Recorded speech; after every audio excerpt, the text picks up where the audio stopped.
shoot past 100 again, past 200, past 300, and then drop back to like, I don't know, 120, 150, something like, right? But gold is a completely different ballgame, because I think what's gonna happen is if gold gets to like, let's say, 8,000 US dollars this year, which is very possible. The reason behind massive insider gold. So what is this tweet all about? If this war extends by duration and effect, it could be the reason behind massive insider gold call buying. Call is an option that expresses a long view.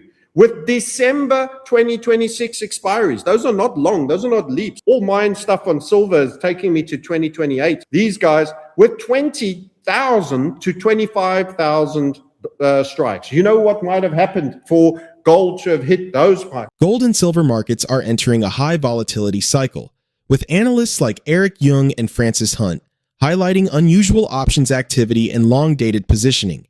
Heavy gold call buying into December 2026 suggests strategic bullish exposure rather than short-term speculation. If geopolitical tensions extend in duration and impact, insider capital could accelerate gold toward extreme upside targets, potentially $8,000. Meanwhile, silver projections stretch into 2028, Honey signaling a longer structural move, with strikes as high as $20,000 to $25,000 appearing in flows. Investors are questioning what macro shock or monetary reset scenario could drive such historic price levels. Now, we present the clips from Theirs interview. Before we continue to discuss this, please subscribe to our channel and activate the bell icon for timely updates. Thank you and enjoy the video.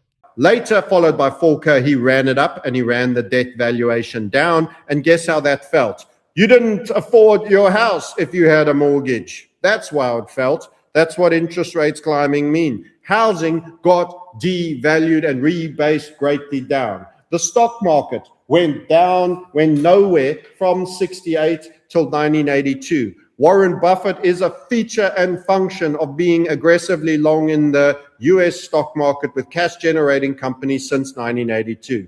Great timing, well done, sir. Not too much more, apart from buying companies that looked lowly valued and were cash generative. The reason behind massive insider gold. So what is this tweet all about? If this war extends by duration and effect, it could be the reason behind massive insider gold call buying. Call is an option that expresses a long view. With December 2026 expiries, those are not long, those are not leaps. All mine stuff on silver is taking me to 2028. These guys with 20,000 to 25,000 strikes. You know what might have happened for gold to have hit those spikes? And as I've highlighted before, similar high volume occurred with strikes at 80 and 85 on silver during October, during the times that silver was just in the upper 30s, low 40s, and then just starting to head for the 50s. We were finding out about incredible volumes of insider cartels in a cacocracy. You're sitting with Melania and Trump coin, Drumpf, his real name, that made $6 billion out of who? Their citizens that they rug pulled into nothingness on a token of no value apart from a MAGA sticker on it. That's right, my friends. That is your cacocracy. Enrichment of self at the expense of others. Any Iran conflict will provide a perfect smokescreen and package black swan event narrative. Black swan event narrative as to why consumer costs suddenly spike so much. My prediction is this will not be shortly over like the last time. They need to have a Ukraine grind on type vibe. And it will have massive costs and effects on your cost of living. And suddenly all the inflation they've been lying about is suddenly going to be backed up and stacked into this event and said, Iran's nuclear thing did this, just like OPEC did it in the 70s. You see the packaged black swan narrative, the smokescreen. It has nothing to do with the multitude of excess debt. It has nothing to do. And by the way, we've got to talk about something else. Who gets debased by inflation? Bond market, dollar. And then the other fiats and their debt too, but especially the ultimate, the USTs and the USDs. Now, we want to talk about a couple of other key points that have come out of this, but I also want to stay form. If you like the short form, somebody AI summarized what I'd done there. Extended war could drive official rates higher. Insiders are purchasing gold call options. Conflict in Iran provides a narrative alibi for spikes in consumer costs. War masks prior debt and fiat currency proliferation as the primary inflation cause. That is the bomb right there. War. So the war that's caused the excessive, well, we've had lots of wars that have caused the excessive proliferation. And how do we hide it? A new war to hide it. And it all happened because of this one. And in the same way, the Vietnam War was hidden by OPEC in the 70s. Middle East conflict risks closing the Suez and the Strait of Hormuz. Yes. Current economic conditions mirror. They don't exactly mirror. They are much more severe. Happy Saturday. It's much more severe. Hyper stagflation, a more extreme version of the 70s. Many people will be reduced to very, very low breadline existence on account of the cost of everything going significantly up. Geopolitical events facilitate necessary debasement of US debt and the bond market. That's the key one. Nice summary. Bottom line, this war speeds up the demise of America, asked this man, Mr. Gold and Silver.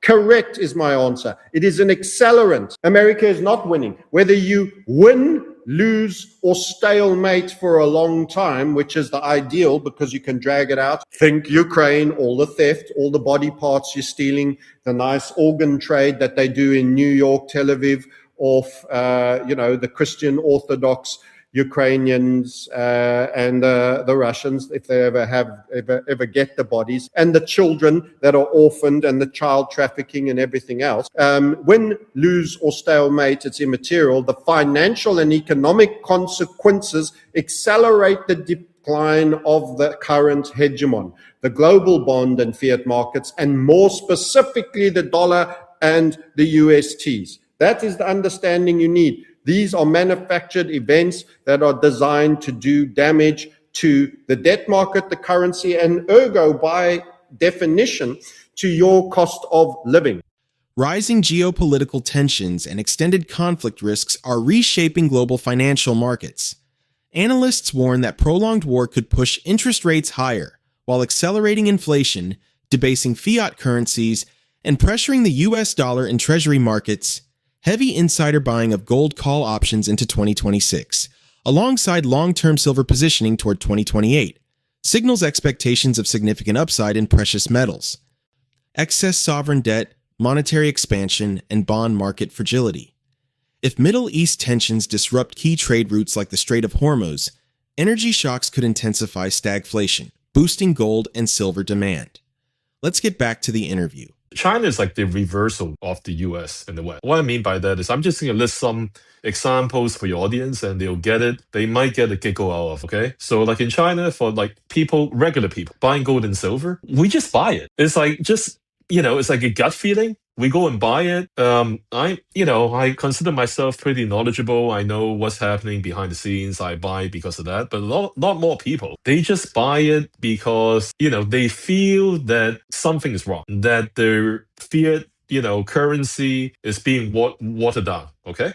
So it's like a primal kind of drive that makes them buy the physical gold and silver. So that's the common. But what I see in the West, until recently, is that because I got a lot of friends like Brian on X, he owns like a coin shop out in Florida, and he tells me that until recently, until the last couple months, most people in the US have been selling their gold and silver, especially silver. I mean, like people were digging up the drawers for like grandma's like silverware, and they were selling it. They still are, okay? Some of these guys. So that's what I mean. Like that's point number one. That's reversal number one, okay? Asia, we buy the physical gold and silver regardless. In the West, you guys, I guess you guys sell. It's kind of like, I guess it's because you have been rug pulled so many times, right? That might be the reason. So now that silver is kind of breaking out, a lot of people selling. So that's what I see for the common people. For mainstream media, it's kind of reversal as well because your mainstream media denies everything. Like they don't want the regular Joe to buy gold, right? They always pour cold water on. That's your mainstream media. In China, it's the reverse, right? Our CCTV, which is our government, TV station, and also TVB, etc. TVB is Hong Kong's biggest TV station. Whenever you hear about gold and silver, it's always positive. Okay. So especially for gold, because that's not industrial. They want people to buy more gold, and it's always good. Like, they don't tell you to rush in and chase the momentum, but they tell you to dollar cost average. Like so that's like number two reversal, right? Like I said, reversal. So you have the US mainstream media saying gold and silver bad, bad, bad. In China, mainstream media, gold and silver, good, good, good. Okay. So now, thirdly, you have the alternative media,